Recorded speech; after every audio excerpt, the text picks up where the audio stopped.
Bien-aimés frères et sœurs en Jésus, la grâce, la paix et la miséricorde nous sont données de la part de Dieu le Père et de Jésus-Christ, son Fils, notre Sauveur.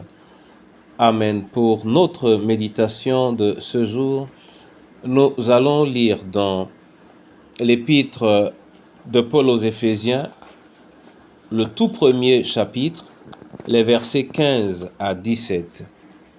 Mais avant la lecture, nous chantons à la gloire de notre Dieu, grand Dieu, nous te bénissons. Grand Dieu, nous te bénissons, nous célébrons tes louanges éternelles, nous t'exaltons. De concert avec les anges et prosternés devant toi, nous t'adorons, ô grand roi, et prosternés devant toi, nous t'adorons, ô grand roi. Père éternel, nous te bénissons et te rendons grâce pour ce jour. À tes pieds, nous nous rendons afin d'être nourris par toi, par ta voix et par ta parole. Seigneur, rassasie-nous au nom de Jésus-Christ. Amen. Épître aux Éphésiens, chapitre 1er, versets 15 à 17, là il est écrit: c'est pourquoi moi aussi, ayant entendu parler de votre foi au Seigneur Jésus et de votre charité pour tous les saints, je ne cesse de rendre grâce pour vous, faisant mention de vous dans mes prières, afin que le Dieu de notre Seigneur Jésus-Christ, le Père de gloire, vous donne un esprit de sagesse et de révélation dans sa connaissance. Amen.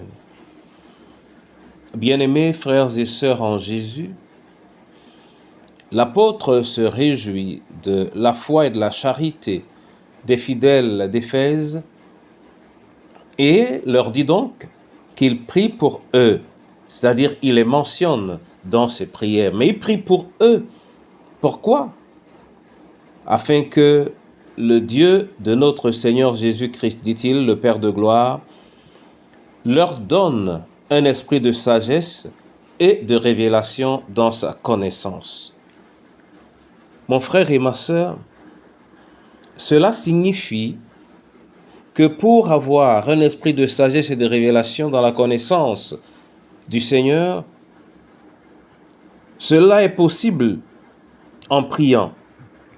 Pour accroître d'ailleurs la présence de cet esprit, cela est possible en priant. Il est donc compréhensible, important même, nécessaire pour nous, à la lecture de cette parole, que nous soyons capables de la transformer en une prière lorsque nous arrivons à la posséder, c'est-à-dire à l'appliquer à nous-mêmes. Si l'apôtre Paul a prié pour les fidèles d'Éphèse, cela veut dire que nous pouvons également prier pour nous-mêmes.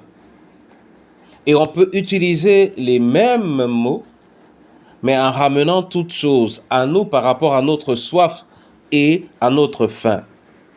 Et Dieu seul sait si en cette saison, nous avons besoin de la sagesse divine, nous avons besoin de la révélation de cette sagesse et de la parole de Dieu, et nous avons besoin de la connaissance de cette parole.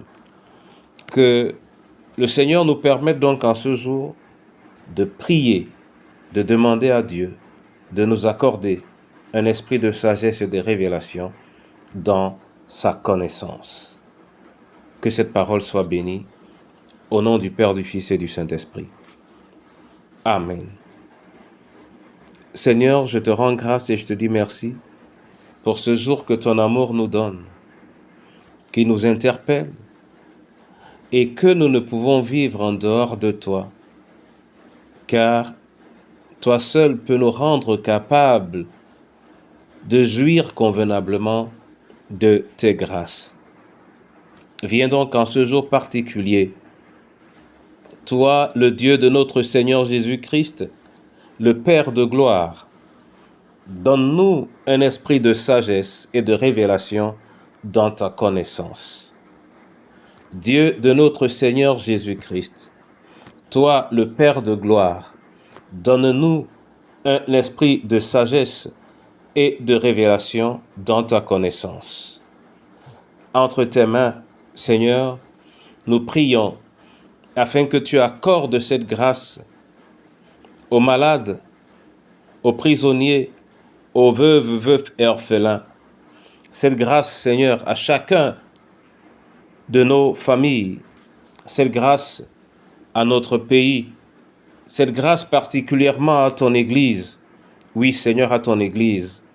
À ton Église, donne un esprit de sagesse, de révélation dans ta connaissance, afin qu'elle puisse vivre par toi et nourrir ceux qui ont soif et faim de toi par toi-même.